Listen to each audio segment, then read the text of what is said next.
Hi, everyone. That's not even Tel Aviv.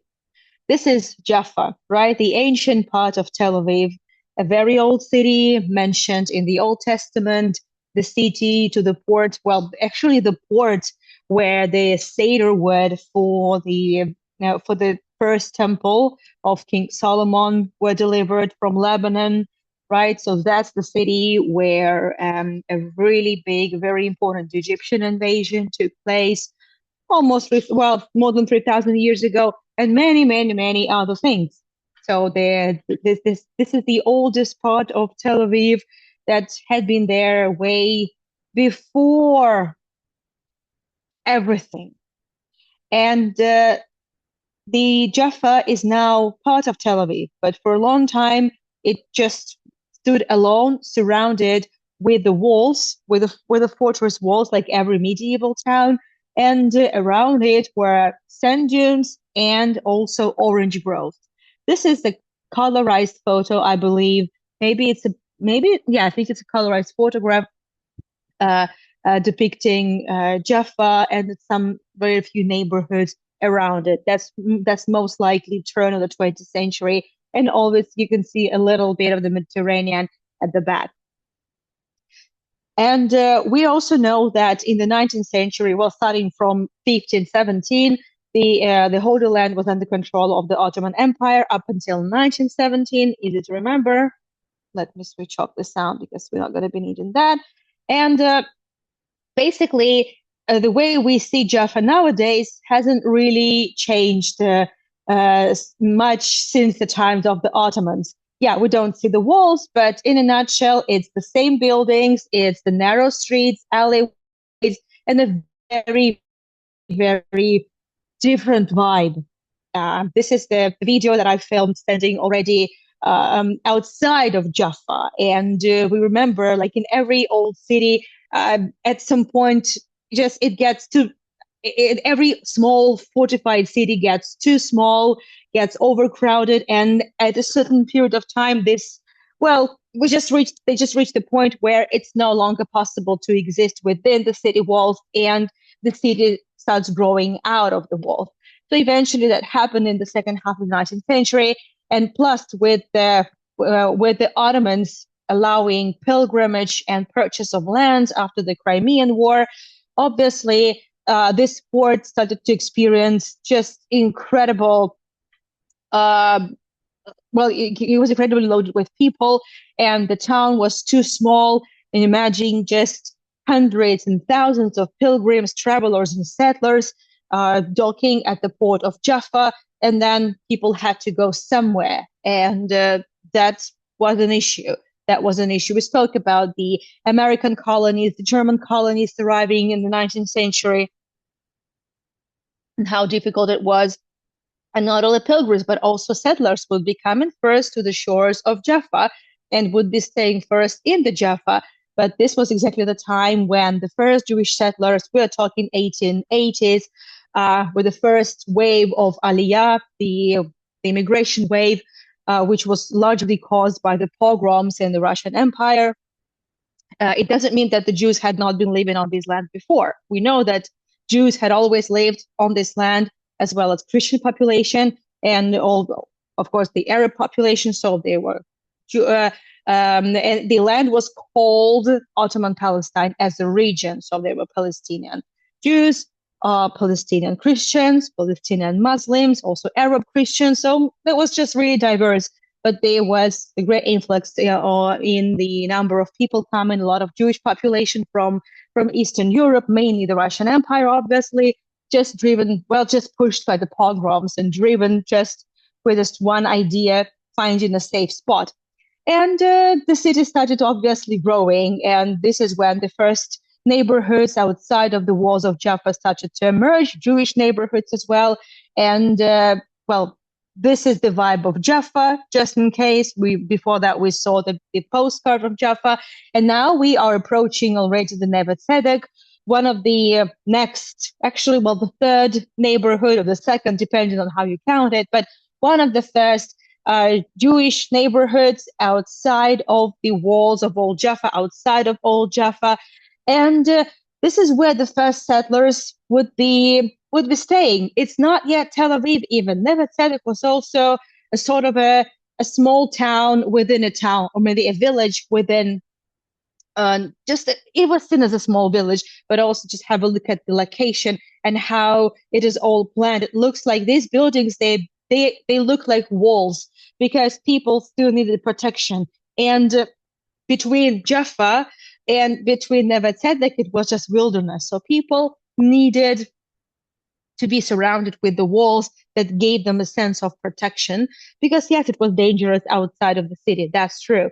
And now Neve Tzedek is one of the very expensive neighborhoods to live in, and it's just one of the most beautiful to walk in. We've done so many tours there, and now that I have discovered and have researched a lot more, when I go the next time, I'm going to be sharing more stories with you. It's now full of different, theater, small galleries. We've just passed by because it's not the focus of the tour. I'm skipping the landmarks, and plus we have seen them before because it's the tour of Nachum Gutman, and I want just to kind of create a little bit of the vibe around the artist to understand the context in which he lived and worked. So I'm skipping the landmarks, but we just passed by the School of Contemporary Dance, Suzanne Dalal Center, and also this area is full of contemporary dance companies.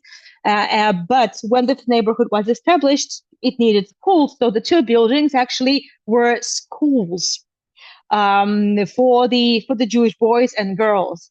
And this was just the beginnings of the future, kind of the Jewish conglomerate or whatever. At that point, people didn't even know what would happen. People were just buying the land from the Ottomans and trying to build their lives from scratch, establishing the communities. But Jews were coming from all over, and they were coming with different identities, different backgrounds, different languages. And this was the period, and people were looking for the common ground. Which language would they speak? Would it be Yiddish, Ladino, or it would be Hebrew, right? Which before that simply was the language of the scripture. So there was a lot of things people were looking for the new identity, looking for ways to bring together those Jewish people of different backgrounds. It wasn't easy. What would be the language of the education? And well, we know that later on Hebrew would be the chosen language, but well, for many people, it still was not the mother tongue, but the children, well, there had to be something, for the children. And this has to be schools, there had to be literature, there had to be culture. People had to be surrounded and when just growing with Hebrew, so it would become their mother tongue. And as we're just walking a little bit among the past buildings of the Neve Tzedek, we also see these high-rise buildings. So the high-rise buildings is actually the Tel Aviv. Neve Tzedek was not part of that Tel Aviv, was not part of that city. So Neve Tzedek, we are talking 1870s, 1880s, right? And then much later, several decades later, it would become part of Tel Aviv. So it's not even that yet. But that's already what Nachum Gutman saw. When he came, he already saw Neve Tzedek. But there's no way of him. He couldn't even have dreamt of seeing high-rise buildings at that point. So he saw the sand dunes, he saw the old Jaffa. That's why I showed it to you at the beginning. And he saw some of these buildings. Of course, now many of them have been restored and some of them have really changed their looks. In the 2000s and the 90s, when this area underwent really massive restoration. Not all the buildings preserve their original looks, but now it's way more complicated. If you want to purchase a historic building in Neve Tzedek, it's gonna cost you a lot, not only to buy but also to restore it, and you need to make sure it would just, comply and completely blend in with the vibe of the neighborhood. And yes, from everywhere you look, you will see the high-rise buildings, but let's just pretend they're not there yet. And we are standing next to actually a very important building. It was half residential, but the ground floor was the publishing house, kind of the writer's house and the editorial of the newspaper Hapoel Hatzair, like the young worker. And several journalists and writers actually lived and worked in this house. This was not the house of Nachum Gutman. Nachum Gutman came with his family when he was 7 years old, and he settled just a little bit down the street. He didn't live in Neve Tzedek. He lived in just the newly emerging neighborhood, which we will talk about shortly. But many years later, after Nachum Gutman passed away, and they finally got down to the idea of creating the museum of Nachum Gutman, the family, the Schulman family that lived in this house, just donated this house to the city of Tel Aviv, because the house where Nachum Gutman lived with his family just was absolutely not suitable to be a museum. Let's just keep it this way. But when you look at this building, there is something that is so easy to miss, but actually very important. There are two lamps, oil lamps, hanging from the both sides of the tent, basically, right? And these are very important lamps, which we will talk about a little bit later, but I just want you to pay attention to this. I didn't know about it up until like last year. And as I was reading, and I started reading more of the memoirs of the people who moved to Ottoman Palestine, some of the significant characters, Chaim Bialik as well, and I read bits of the autobiography Shvil Klipat Tapuzim. That's what is it in English? A Walk on Orange Peels, well, by Nachum Gutman. So that's just a lot of interesting stories, a lot of different opinions and views. So the thing is that these lamps are the witnesses, and they used to be standing next to the Herzliya Gymnasium. That was the first high school where the education was held in Hebrew. There were, what do you call it? Primary schools and secondary schools in Hebrew established just several years before that, and then the Herzliya Gymnasium was established, and it was the first high school with the Hebrew as the language of education. And the Herzliya Gymnasium is no longer around, unfortunately. The building was destroyed just so that they could build the high-rise buildings on the spot. But people regretted it almost immediately, and now Herzliya Gymnasium is the symbol of respect and also importance and respect towards the heritage.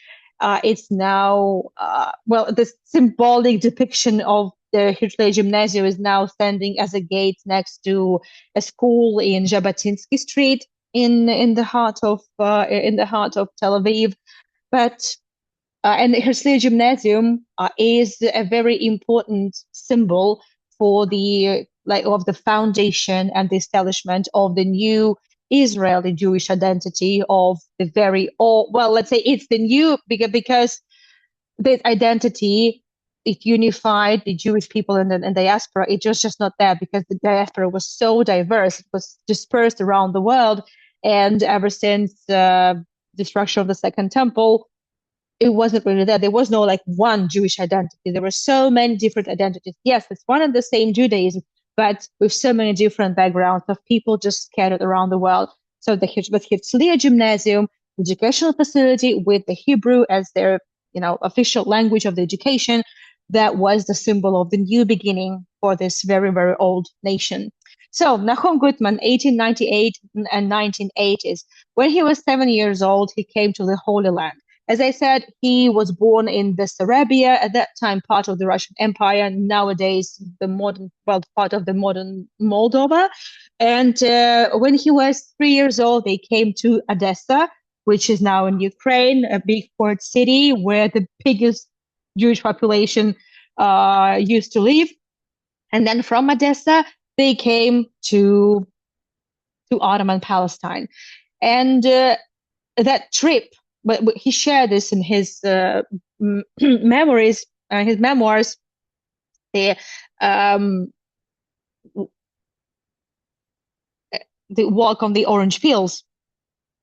He shared the memories of them just traveling by sea, being at sea for weeks, and the blue water. So these motifs of the sea would always be there. I just shared also some photos of Nachum Gutman and the streets that he saw it. And when he first arrived to the shore, when he first arrived to the shores of Jaffa, he saw the sun, the scorching heat, the yellow stone buildings, the blue waters of the sea, this Ottoman architecture, all that just stuck in his mind, and he would just carry it with him. And it was all new to him. It was so very different, and he would remember it. And this will be very important elements of nearly every his artwork. Obviously, like every artist, he had his period. He experimented. He worked with lots of mixed media. That is true, and he wasn't just painting seascapes, but this sea motives would always be there. And you will see the influence of many artists. You will see a lot of influence from the post impressionists. You will see some motifs, some inspiration coming from Marc Chagall, from Henri Rousseau, from a lot of primitivist artists. But we'll get to that. And he was extremely prolific. I did some looking up, and I discovered that his works could be purchased on so many auctions on eBay, and a lot of graphic works, sculptures as well. And he will also happen to be a writer, a children's writer and illustrator of the books. We'll talk about his background, his family, and I'm also providing here some names for some of the artworks. Well, this is just one of the artworks with the sea motifs that I really like. I like this. I just like the colors. So, how did he become an artist? Well, he was always a very creative child that liked to play with pens, with colored pencils, and with pebbles. And eventually, he enrolled in the Bezalel School, which was the School of Applied Arts founded by Boris Schatz, who was a very close friend of his family. And a little Nahum knew Boris Schatz from just even from Odessa, from Odessa period. Bezalel School, we've spoken a lot about this. Bezalel School was in charge of the decoration of the early 20th century Tel Aviv, Jerusalem, and the entire Holy Land. Basically, they helped shape face of early 20th century uh, Ottoman Palestine. Let's put it this way. And also, after he graduated from Bezalel School with flying colors, he later on went to Europe for 5 years. He studied different mixed media. He studied sculpture, he studied fine arts, he studied history of arts, and different techniques to work with. He also traveled around Europe.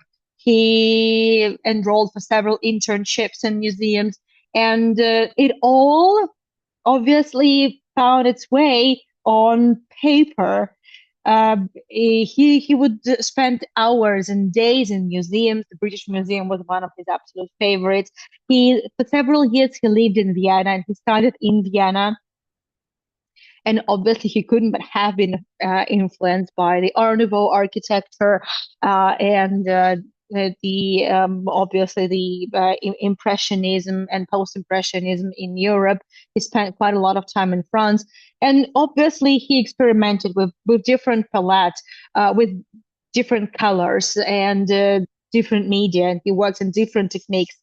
And he also liked graphic works.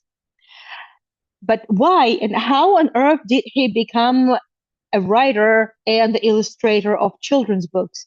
He wasn't planning to become one, wasn't. He just wanted to solely explore, well, in the world of fine arts just for adults, and he wasn't even planning to become a writer, mainly due to, well, the family situation, which I'll show a little bit later. But he just happened to look into the souls of the children. And I am absolutely in love with this portrait of a little boy. When I first saw it, I couldn't take my eyes off it. I knew nothing about the history of the painting. I just kept looking in the eyes of the boy. And I honestly, I just really, it felt like I connected with the boy. Well, first of all, why didn't Nachum Gutman want to be a writer? So his father was, well, a famous Hebrew writer, Simcha ben Zion. That's the name he took when they came to the Holy Land, and he was a very, I would say, a complex person, and very withdrawn, very utterly introvert, and Nachum Gutman was complete opposite. He was always at odds with his father. They didn't really get along. Well, they did and they did not. It was complicated. It was really complicated. And he didn't want to be like his father. So he never really thought that this would be really a possibility to become a children's writer. But he first started as the illustrator for some of the books that his father wrote, and later on the recommendations. And first it was just illustrations, and then there were, some works that would be commissioned to him, or it will be friends of the other families. And this portrait is the portrait of a boy. And I did some digging, and I discovered that it was actually a boy. It was a son of friends of the family. His name was Seti Levi Pascal. And so the story, I found the story on Facebook, on Ynet. It's like a big portal, but a news portal in Israel. So there was a story. So when Nachum Gutman was already in his 30s or 40s, the friends of the family, there was a little boy, and they just decided to make a portrait of the boy.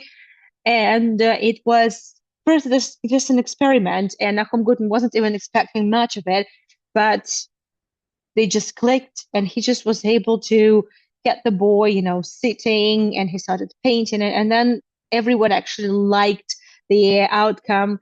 The family, the Pascal family, really, really badly wanted to purchase the artwork. They didn't agree on the purchase, but Nachum Gutman kept it.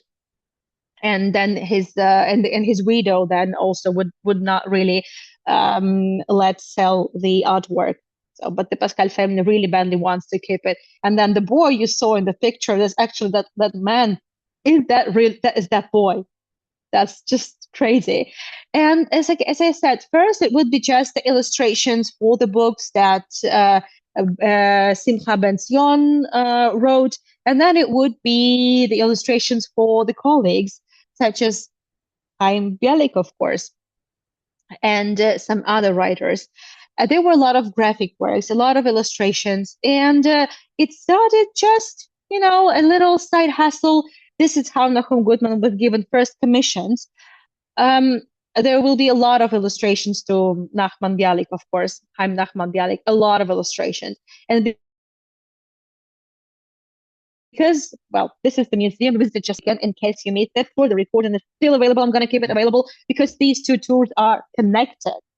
And so every, child in in future, well, in the future state of Israel, right, in Ottoman Mandate Palestine, they they grew up with the books written by Nachman Bialik, and they saw the illustrations, so they grew up with illustrations of Nachum Gutman as well. And then it really caught on. The adults loved the illustrations. Everyone loved the illustrations. And then, you know, a little bit later, Bialik became the writer. Just that, as simple as that. Well, he wasn't planning to, but there was, a very important trip that I would say was a game changer. And by the way, Nachum Gutman was very good at depicting animals. A lot of writers actually claimed and noted that he, with just a couple of brushstrokes, with which he drew, which he painted, the say, eyes of a tiger, it felt as if he really instilled life in those animals, and they were alive and frisky and playful or dangerous. It is true. It does feel this way, honestly. It just feels so much full of life, so vibrant. And the thing is, though, that he went to South Africa. He had a big commission. He went to South Africa, and well, he went to make a portrait. It was a commission to make a portrait of the prime minister. We will get back to this. That's of Jan Smuts, the prime minister of South Africa. And as he continued with his correspondence with the editorials of Davar Yeladim, that was the weekly magazine for children. And, he was always exchanging letters with the editorial office, and they would ask him, well, tell us about your life, about your adventures in the South Africa. And he started sharing his adventures, and it was just first seen as a collection of some notes and news, but later on it just became a really good collection of stories, which later on would become the collection of stories that was I just showed you about a minute ago. So the story of the Lobengulu, king of Zulu, the adventures of the king of Zulu, which is based on the real story. The king of Zulu had to hide jewels from the British because he overheard that the British were going to come and take his jewels from him. And nobody ever found these jewels, and they were worth millions with the gemstones and everything. No one ever found them.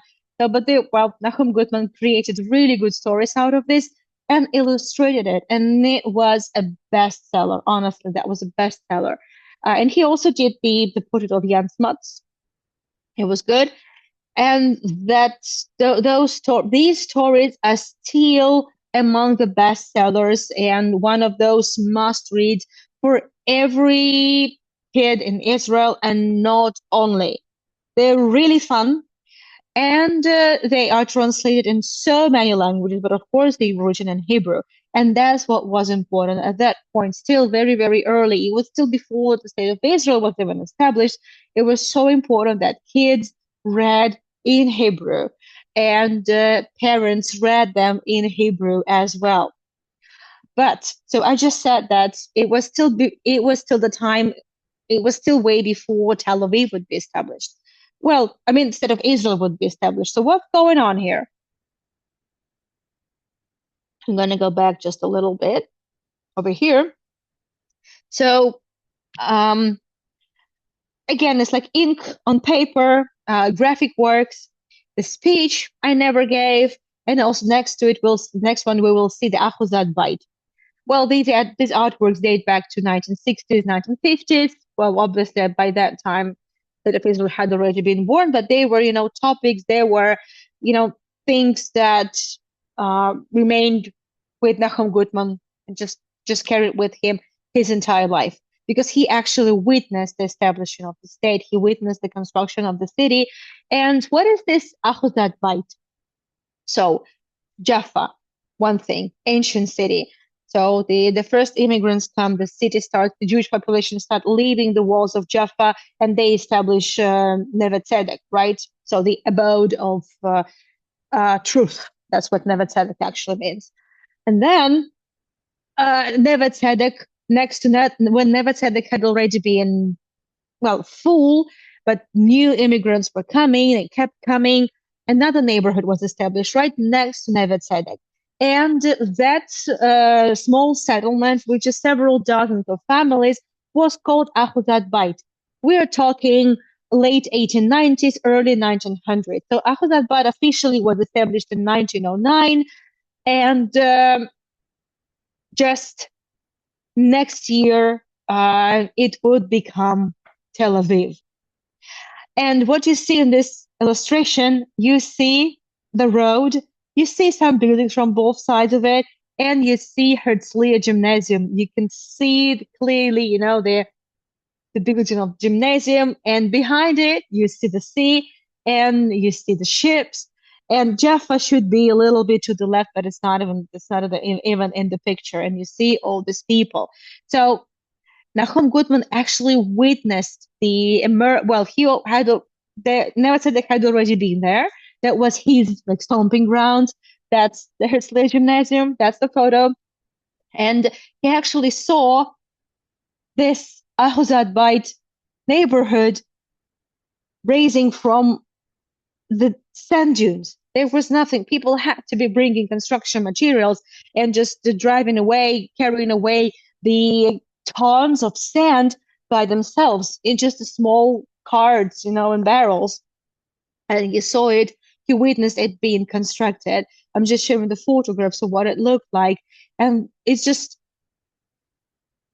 look, this is the Rothschild Boulevard, which is now a boulevard surrounded with high-rise buildings, some really most expensive offices and real estate, but it was just sand and that kiosk, which by the way is still there, but it was closed last year when I was there. I'm not sure what the fate of it nowadays.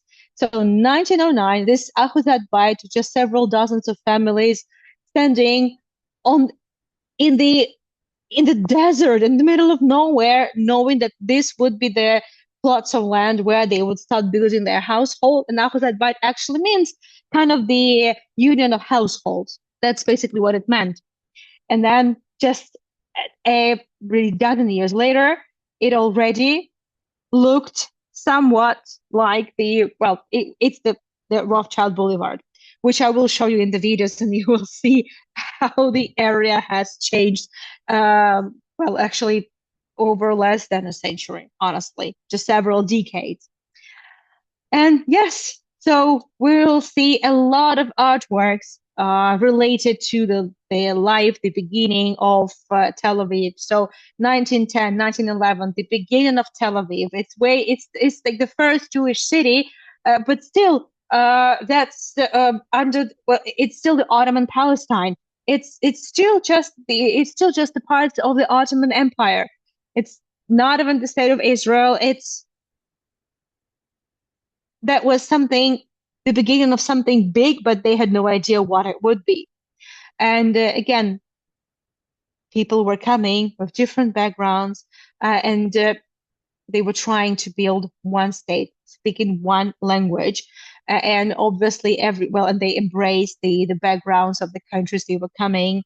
And that's why these neighborhoods have such a diverse and beautiful architecture, very European vibe, because those Jews were coming mainly from Europe and the Russian Empire. So obviously this is a very European looking neighborhoods, and Nachum Gutman also loved it. And he left. It's interesting that whenever it was about old Jaffa and the sea, the most artworks would be, in watercolors or oils. He was very good with canvas too. But when it got to Tel Aviv, there are a lot more graphic works than watercolors or like, color works. It's interesting, maybe because the city was changing so fast that, by the time a certain artwork would be finished in oil, it would have looked just completely different. Who knows? Who knows? I mean, the city itself would have looked different. Maybe that. And So his autobiography, Path of the Orange Peels, which he also illustrated. It's not a children's book, but this is an amazing read. I absolutely enjoyed it. I didn't I didn't read it in Hebrew. I read it in English, but I never read the whole book, unfortunately. So this is on my bucket list for sure. On my bucket list. Yeah, just check out the illustration. So Nachum Gutman was there for the First World War, for the Second World War, for the Arab-Israeli War, or the Independence War, or the 1948 War, and many, many, many other wars. Yet, look at the colors. Look, it looks like it's a children's book, but you just don't realize it until you notice the rockets.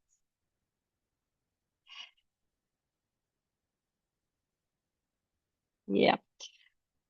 Anyway, so I mean, check this out. That's the beginning. It says it's written there, Achazad Bait, which is the name of this neighborhood, which later on would be renamed into Tel Aviv. It's just a couple of skulls and the sand dunes and just one tree. Just that.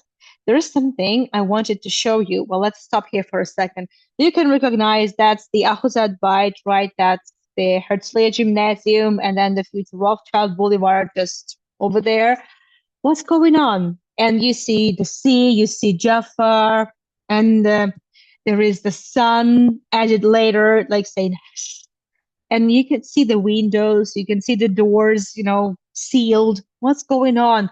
That's, as I said, this place, and Nachum Gutman witnessed a lot of events. In 1917, just right before the British forces entered Jerusalem, Allenby entered Jerusalem, General Allenby, the Ottomans that was just still, clinging to their power.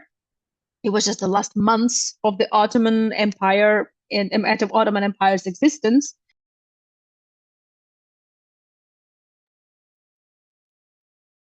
The Ottomans ordered the inhabitants of Ahuzat Bait to evacuate.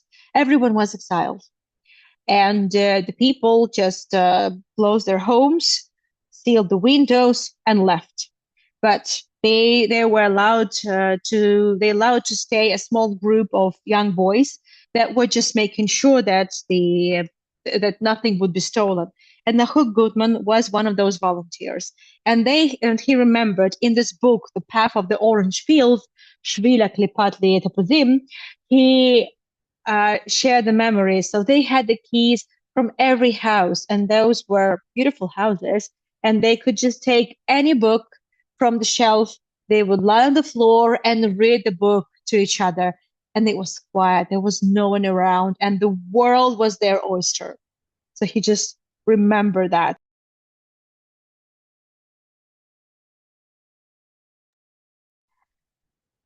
So just one of the stories from the book. So this is not a children's book once again. And there are a lot of really gut-wrenching stories too. But still it's full of light, it's full of warmth and children's hopes and really childish but not childish illustration. As I remember, he was also into sculptures, and here in the museum we have actually a big number of sculptures that Nachum Gutman created. And when I saw them for the first time, I just, I didn't know much about Nachum Gutman, several years ago. And it's like, I thought to myself, just that it maybe was some ancient figurine from the Canaanite period, the pagan period, like 3,000 years ago, late Bronze Age. Um, but then because they looked like like artifacts discovered from that period, by archaeologists. And then remembered the anthropoids, the the coffins that were discovered on the territory of Gaza. Clearly the Canaanite period, and these are my absolute favorite exhibits in the Israel Museum. Or like these also 10th BCE, maybe 15th century BCE. Interesting things, interesting artifacts of the Canaanite period. So clearly, Nachum Gutman was influenced by this ancient pagan art, and I believe those cups look really amazing. And Nachum Gutman had earned the reputation of really good artist and a writer, and obviously one of the pillars of the community. And then eventually he was given a big commission by the Iriyat Tel Aviv, by the City Hall of Tel Aviv, to decorate one of the squares. Actually, the Bialik Square originally, which we visited last weekend. Remember the square next to the Bialik House? So that's the square. And originally it was just the watercolors, but then they created the mosaic from it. Just life of Tel Aviv.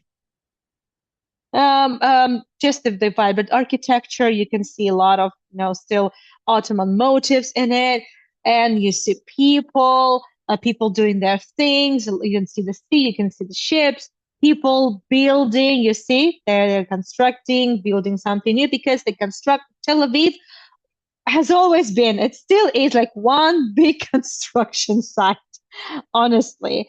And the big ships coming, yes, and the beautiful sunset, yes. Later on, this artwork that was meant to be, that used to stand on the Bialik Square, was moved to the beginning of the Rothschild Boulevard. It's just next to the two Rothschild towers. And as I said, they made it into mosaic. And can you recognize the road to the Herzliya Gymnasium? So, and can you recognize these vibrant colors? That's Nachum Gutman.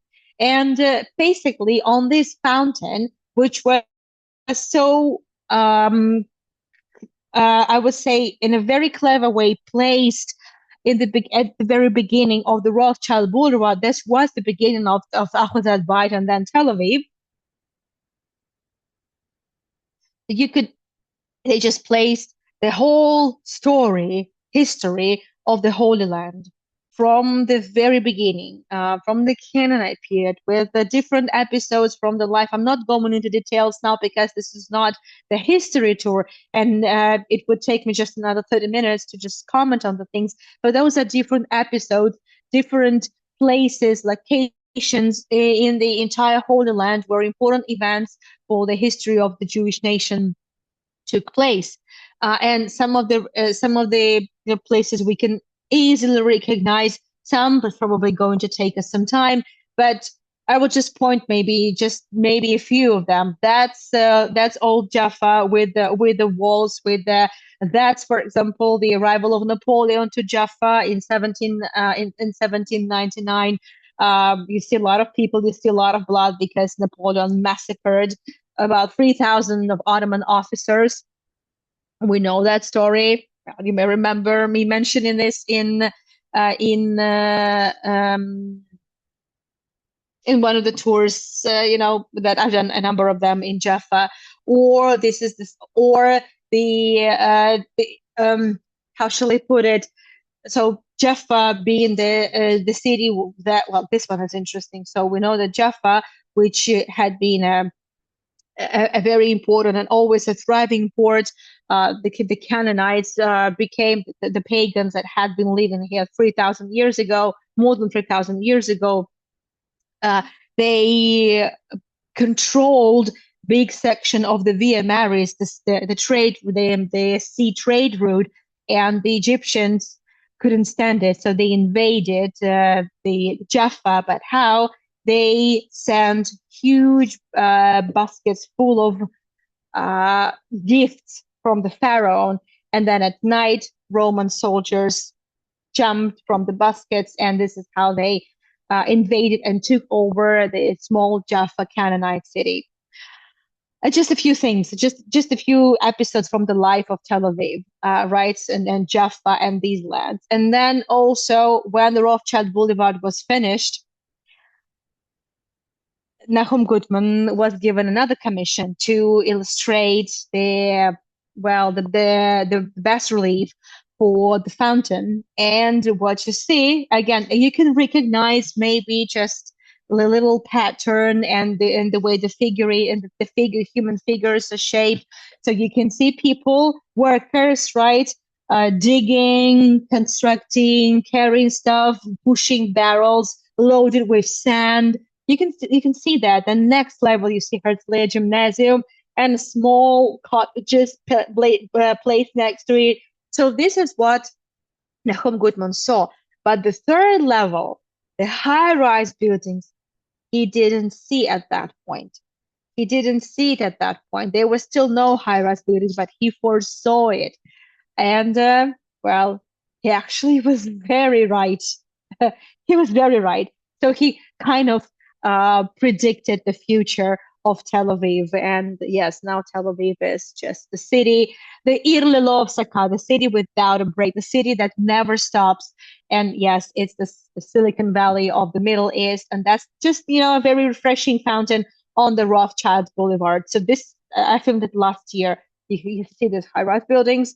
They're everywhere around you. So imagine this was just the sand dunes with just a couple of buildings built from both sides and just one kiosk in the center. It's just the sand. And now that's the place. So, and Nachum Gutman witnessed those changes, those really big changes. He saw it, but he also he never really parted with the vibe of the old Jaffa as he remembered it.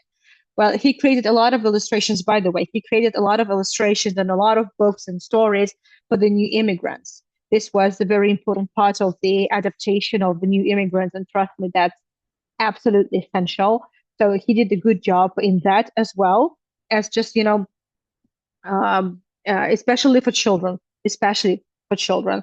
And you see, this is like his unfinished work, Herzliya Gymnasium. So that was such an important period for him because it just coincided with his most formative years, the most crucial years. But as I said, he never really parted with the vibe of old Jaffa. He remembered it. He spent so much time in that old Jaffa. His father, his family, he himself, he had some friends from the Arab population in Jaffa, and he liked to spend time there by the sea. This is where he just had this like, infinite source of inspiration. And he liked to also juxtapose this new Tel Aviv or Ahuzat Bait with Jaffa. And there were so many, and he used different techniques, different colors for these very different worlds. Whenever it was about Jaffa, it was a lot of oils, a lot of watercolors, really intense colors. Just look at this Arab boy on the white horse. I'm absolutely in love with this work. Arab Horseman on a White Horse, 1926. I couldn't take my eyes off it. I don't know. I just couldn't. Amazing. Amazing. And just look at the sea, the building. Crazy. He loved painting gardens. And the gardens, I can clearly see the influence of Henri Rousseau here. Henri Rousseau, a little bit of Matisse, maybe a little bit of even Chagall in a way, but that's clearly Henri Rousseau, clearly, but very different. So he rethinked, he just reshaped and like adjusted the French art that he started, that he saw, he witnessed himself and loved so much, and applied it in his own way to this very different corner of the world. Whenever it was about the gardens were always dark with a mix of just, I don't know, 150 shades of green. Honestly, it's more than just 50 shades of green, 150 shades of green. And he always felt a little sorry for the disappearance of the old life, and you can see here the garden, but yet at the back you see the train because, well, late 1890s, that's when the train between Jaffa and Jerusalem was launched. And that was the beginning of the end of the old era. And Nachum Gutman always felt sorry about it. A lot of things.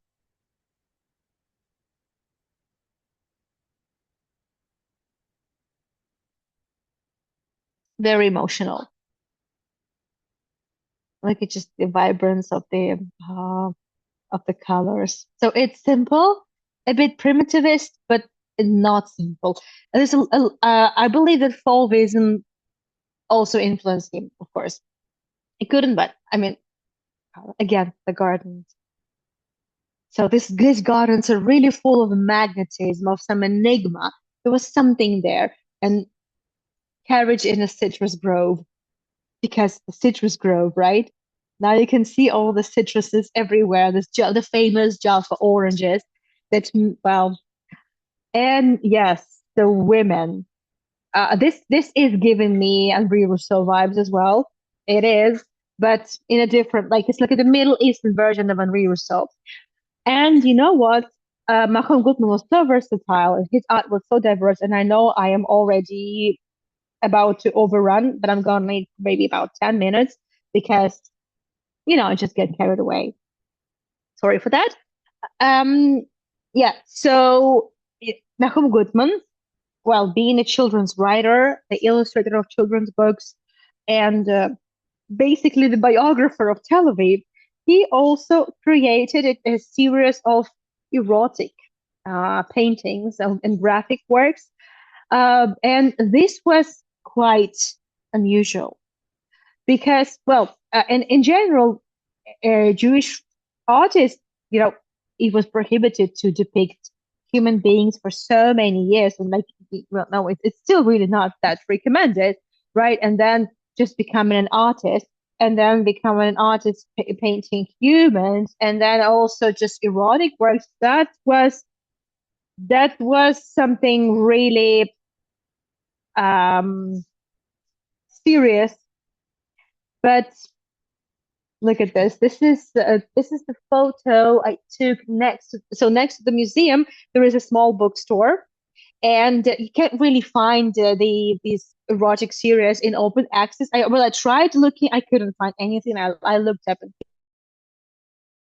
Hebrew, English. I couldn't really find a lot.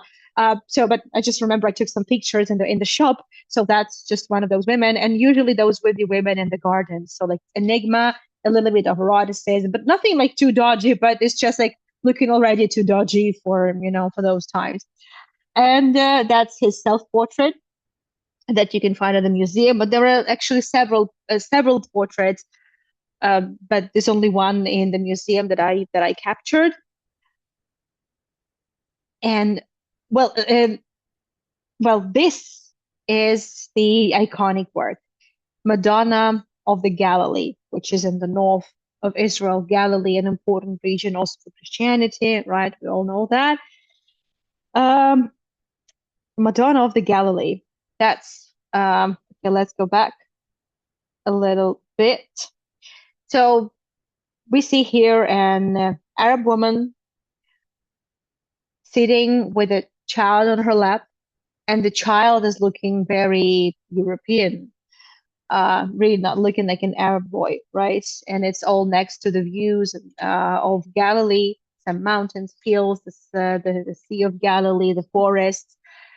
So because Gutman had a lot of memories of Jaffa and interaction with the Arab population, he really hoped it would be able to coexist, with the Arab population. We cannot really just disregard the geopolitical context, right? Everything about Israel is geopolitical anyway, even if it's just art. I'm so trying not to talk about it, but it's still there. What can it just can't be helped, and nothing can be done here. And so Nachum Gutman really hoped for many years that this could work. The two-state solution could work. His art, so a lot of people could just say it's a very Zionist art. It wasn't really about that. And plus, Zionism nowadays is a derogatory word, right? It's like, so it's a label, it's just, but originally it's just a term that denoted the strife, the wish of the Jewish people to return to the ancestral homeland because where they lived in diaspora was no longer safe for them. That was basically it. If you don't feel safe in one area, you move elsewhere. You just want to go home, right? You just want to go home, and that was the home. Well, anyway, so whatever I say here, uh, but then something happened, and that happened in the 1930s and then the 40s. Nachum Gutman, at some point just got completely disappointed in the idea, and he covered this canvas with the white paint. And then after his death, his son discovered that canvas and restored the painting. Basically, he just painted it over just above the original paint, where the original painting was, and it's now considered the most iconic artwork of Nachum Gutman. Still hoping for something, but yeah. So the painting was created in the 1930s, but then at some point around 1940s, it was covered. And then after his death, his son brought it back to life. Some illustrations for Nachman Bialik works. The family of Pension and that's Bialik in his garden. And you know where it is because we had a tour of the museum. The family of Nachum Gutman knew Bialik from Odessa times. They were very good friends, and Nachman Bialik, Chaim Nachman Bialik, he saw Nachum when he was just 3 years old. That's original wall of the house, by the way. It's also one of the museum exhibits, the original stones. And obviously, Bialik saw the talent of the boy at a very, very early age. And he told his father that the boy would become really big artist. So when the time came, obviously, Bialik was very happy, more than happy to give the commissions to the young Gutman. And he was right. He was right. So now it's like inseparable. Bialik's books and Gutman's illustrations, they are absolutely inseparable. Be it just children's stories or the Old Testament stories for children, all the poems from the Old Testament, it would be all it would be there. I loved it. I absolutely love it. So poems and songs for children by Bialik. Yeah. So there's just a few things that I wanted to show you on the first floor and on the ground floor, and on the second floor. It's mostly about his work for the Davar Le'Yeladim. That's the weekly magazine for children with stories, different crosswords and quizzes, puzzles, and all these things. Every kid read it, and of course, like every issue was the result of also Nachum Gutman's work. It wasn't just him, but he created, like, for every issue, he created something.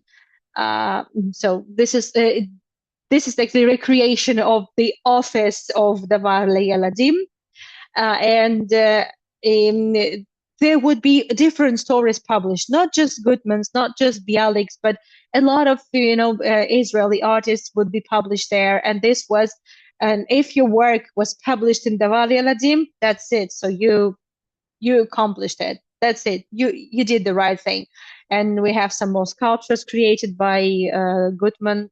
Nachman Bialik was just below an old Jew and other people. Again, it looks so much like those artifacts that were discovered. Yeah. So, but anyway, it's like the distinctive style of Nachum Gutman, clearly inspired by the artifacts that are like 3,500 years old. Crazy. Anyway, so we have a lot of, but there on the table.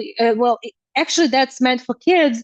So the tables are even very low. The chairs are small. I couldn't even have a seat there. But here you can see the copies of the issues of the magazine that were released, and some children's books that were released, songs, anything that could just, entertain kids. And it was every kid just waited for it. They were just looking forward for every issue. And also, this publishing house released a lot of different books, and it became not only it became favorite works by for kids, but also for adults. And I just like the style. And you know what? What also Nachum Gutman did.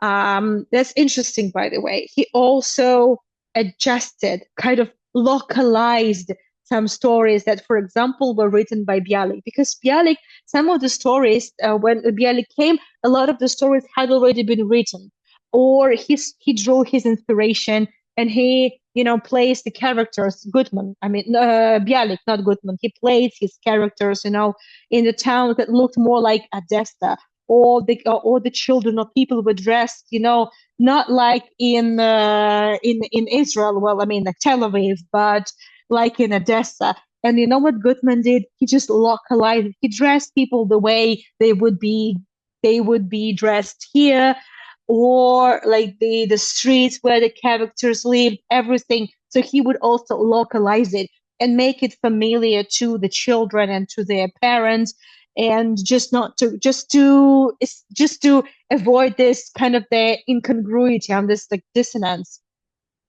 That was important. That was a really subtle and very clever thing to do. Yeah, so that's basically it. So I hope that you have enjoyed the art, and just an interesting story, and how much just one person had witnessed in his life. And we have a lot more people that we actually had at the beginning. Hi, Gregory. Good to see you. Marty, Natasha, Marilyn. Good to see you all. Catherine. Thank you so much for joining me. Let me open up the chat. Let me know if you have any questions. Thank you, Gregory. The chat is on. So it was so good, just, for a little change, just take a short break from archaeology and take it to a museum, to a 19th century area. It just, don't get me wrong, I love archaeology. I've always wanted to be, I used to want to be an archaeologist. I think I told you that. So, and archaeology found me. I remember when I was a kid, my parents just supplied all those books on archaeology, and I was just binge read them, and I absolutely loved it. And I knew so much about the archaeological finds that were made on the territory of Israel, and I just knew those Canaanite figurines, and then all these things just kind of were in front of me as I was studying for my license in the museums of Israel. I was like, oh, that's why I was interested, and that's why it happened. I had no idea. Like a girl living in Siberia, uh, all of a sudden finds herself an Israeli citizen, learning to become a tour guide in Israel, is like, and standing next to a figure that she read about like 30 years ago. That's crazy. That's crazy. Yeah, okay. Let me share the links with you. So next weekend we're going back to Jerusalem, and the tour I just called the insane archaeology of Jerusalem, and it is insane. Honestly, it is insane, and just the number of archaeological findings dating to different periods and all those layers of history, one upon another, and one next to another, and under another. That's just a very curious philo pastry. Dorley, thank you so much for the tips. Um, I'm sure you had gazillions of the Layla team at home, and you studied a lot about Nachum Gutman, and you must have read Nachum Gutman a lot. Thank you, Cindy. So you saw the talent. It's so beautiful. I absolutely love Nachum Gutman. Absolutely.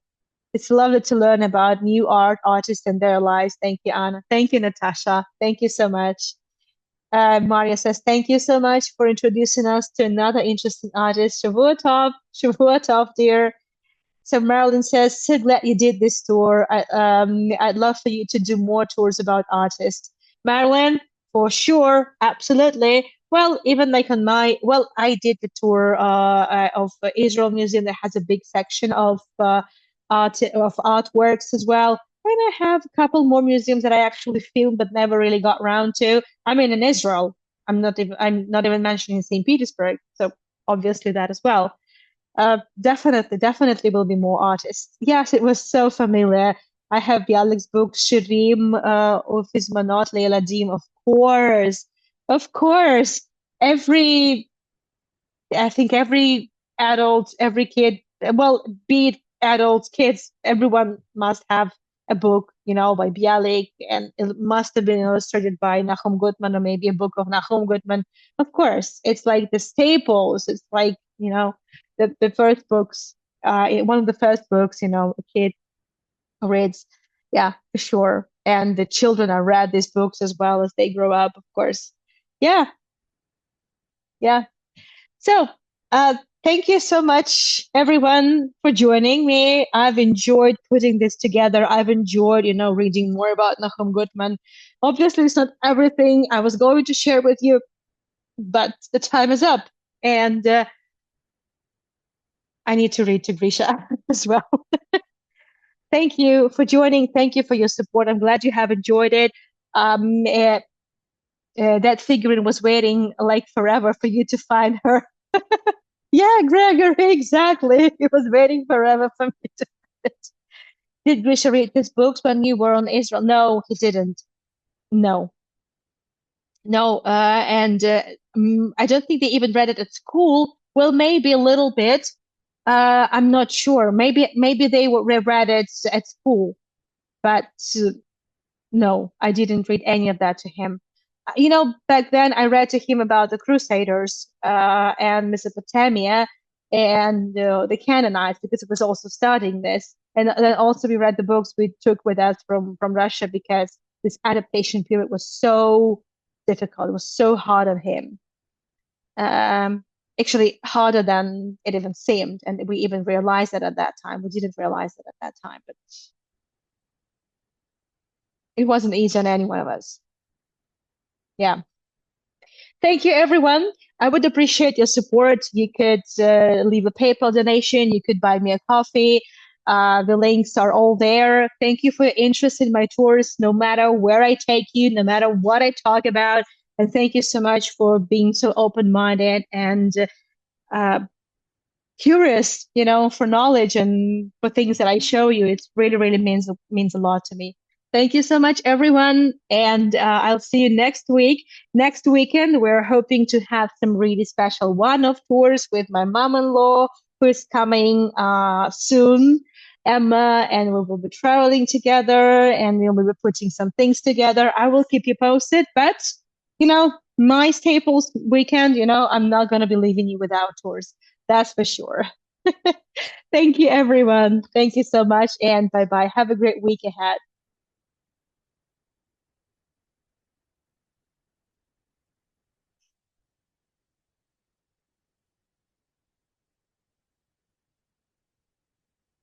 You'll have to behave yourself next week. Yes.